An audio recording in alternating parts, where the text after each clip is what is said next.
बिस्मिल्लाहिर्रहमानिर्रहीम। अस्सलाम वालेकुम। एडवांस कैलकुलस का एक बहुत इम्पॉर्टेंट क्वेश्चन हम इस वीडियो में सॉल्व करेंगे। क्वेश्चन हमें दिया गया है कि let A is a positive real number and Z1 is also positive real number. हमने डिफ़ाइन किया जनरल टर्म एक सीक्वेंस ZN की, और हमने शो करना है कि सीक्वेंस जो है ये कन्वर्जेंट सीक्वेंस है, और इसकी लिमिट हमने फाइंड करनी है। यहाँ पे इस क्वेश्चन में हम मोनोटोन कन्वर्जेंस थ्योरम जो है उसे हम यूज़ करेंगे। अब हमें पहले तो ये पता होना चाहिए कि मोनोटोन कन्वर्जेंस थ्योरम क्या है, यानी कि इसकी स्टेटमेंट क्या है हमारे पास। तो स्टेटमेंट लिखते हैं हम यहाँ पे।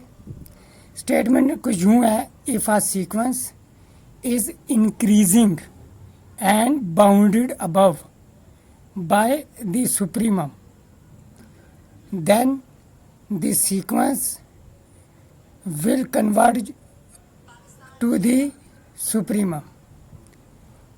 तो ये हमारे पास मोनोटोन कन्वर्जेंस थ्योरम है। और इसी तरह अगर सीक्वेंस जो है डिक्रीजिंग हो और वो बाउंडेड बिलो हो एक इन्फिमम से, तो तब जो सीक्वेंस होगी वो कन्वर्ज करेगी अपने इन्फिमम को। ये बहुत इम्पोर्टेंट हमारे पास एक थ्योरम है, इसको हम यूज़ करेंगे। तो क्या कहते हैं, इसकी स्टेटमेंट याद रख लें, क्योंकि अगर बाउंडेड अबव हो और सुप्रीमम हो तब वो सुप्रीमम को कन्वर्ज करेगा। अब मोनोटॉनिक सीक्वेंस कौन सी होती हैं, अब हमें ये पता होना चाहिए। ऐसी तमाम सीक्वेंसेस जो या तो इंक्रीजिंग हों या फिर डिक्रीजिंग, तो ऐसी सीक्वेंसेस को हम मोनोटोन सीक्वेंसेस कहते हैं। यानी कि या वो इंक्रीजिंग होंगी या डिक्रीजिंग होंगी, दोनों केसेस में हम इन्हें मोनोटॉनिक सीक्वेंसेस कहेंगे। अगर हमारे पास एक सीक्वेंस AN है और वो इस कंडीशन AN + 1 - AN <= 0 को सेटिस्फाई करती है, तब ये सीक्वेंस AN एक डिक्रीजिंग सीक्वेंस होगी। ठीक है ना। दो कंसेक्टिव टर्म्स जो है कि अगली टर्म में से प्रीवियस टर्म को हम सब्ट्रैक्ट करें तो नेगेटिव नंबर आए तो डिक्रीजिंग सीक्वेंस, अगर पॉजिटिव नंबर आ जाए तो इंक्रीजिंग सीक्वेंस। ये कंडीशन होती है इंक्रीजिंग और डिक्रीजिंग सीक्वेंस की। अब हम जब क्वेश्चन सॉल्व करेंगे तो पहला स्टेप ये होगा कि हम ZN + 1 को पॉजिटिव शो करेंगे। ये मेरा यहाँ पे हमारा यहाँ पे पहला स्टेप यही होगा। सॉल्यूशन हम स्टार्ट करते हैं। हमें गिवन क्या है, हमें गिवन है कि A पॉजिटिव है, Z1 भी पॉजिटिव है, और sum of two positive number is positive, और स्क्वायर रूट भी लेंगे वो भी पॉजिटिव आ जाएगा हमारे पास। तो हम Z2 जो होगा A + Z1 वो भी पॉजिटिव, इसी तरह Z3 पॉजिटिव, और इसी तरह वहाँ ZN + 1 पॉजिटिव आ जाएगा for all N belongs to natural number. तो इस तरह हमारा जो पहला स्टेप था कंप्लीट हुआ, हमने पॉजिटिव शो करना था। अब हमने सीक्वेंस ZN को मोनोटॉनिक सीक्वेंस शो करना है, यानी कि या तो ये इंक्रीजिंग होगी या फिर डिक्रीजिंग, ये हमने शो करना है यहाँ पे। तो इसके लिए हम कंसिडर करेंगे ZN + 1 + ZN × ZN + 1 - ZN, simplify करेंगे और जो हमने डिफ़ाइन किया हुआ है जनरल टर्म को उसको पुट करेंगे। तो हमारे पास राइट हैंड साइड पे ZN - ZN - 1 आ जाएगा। अब यहाँ पे हमने बात समझनी है कि अगर हमारे पास दो रियल नंबर हों A और B, उनका प्रोडक्ट C के इक्वल हो, और A पॉजिटिव रियल नंबर हो, तो C का साइन क्या होगा। तो C का साइन यानी कि इनका प्रोडक्ट का साइन जो होगा वो डिपेंड करेगा B के साइन पे। अगर B का साइन पॉजिटिव होता है तो तब प्रोडक्ट जो होगा C वो भी पॉजिटिव होगा। और इसी तरह अगर B हमारे पास नेगेटिव रियल नंबर हो तो A और B का प्रोडक्ट भी हमारे पास नेगेटिव आएगा, यानी कि C नेगेटिव आएगा।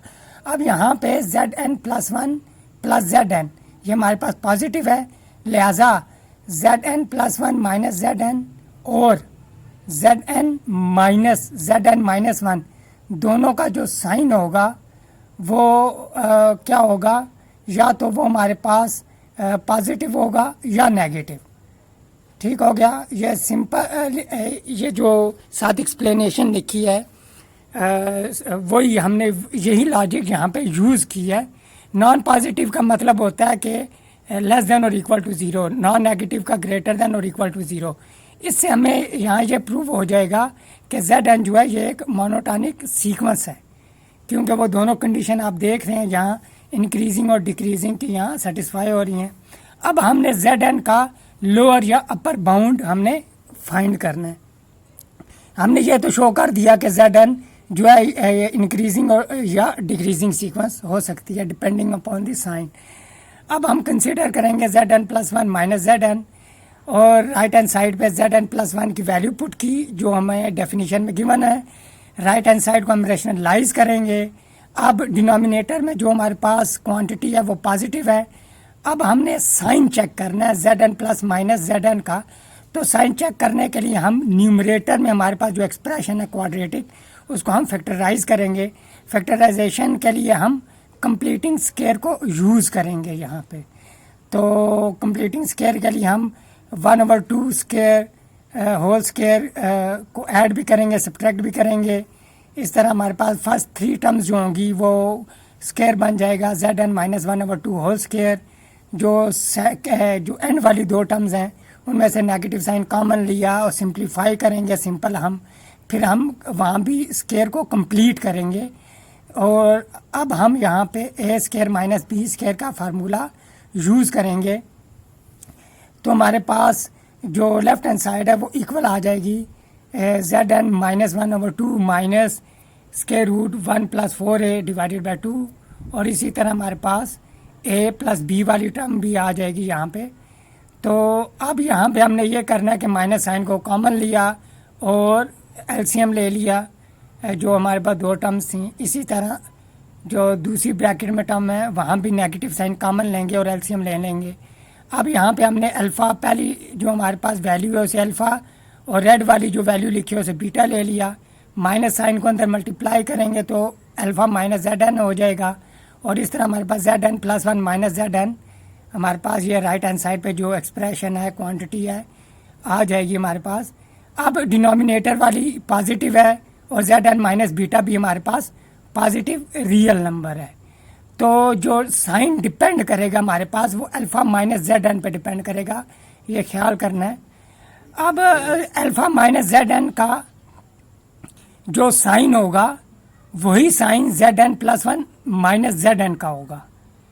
ठीक हो गया, for all N belong to natural number. और ये साइन हमेशा या तो पॉजिटिव होगा या नेगेटिव।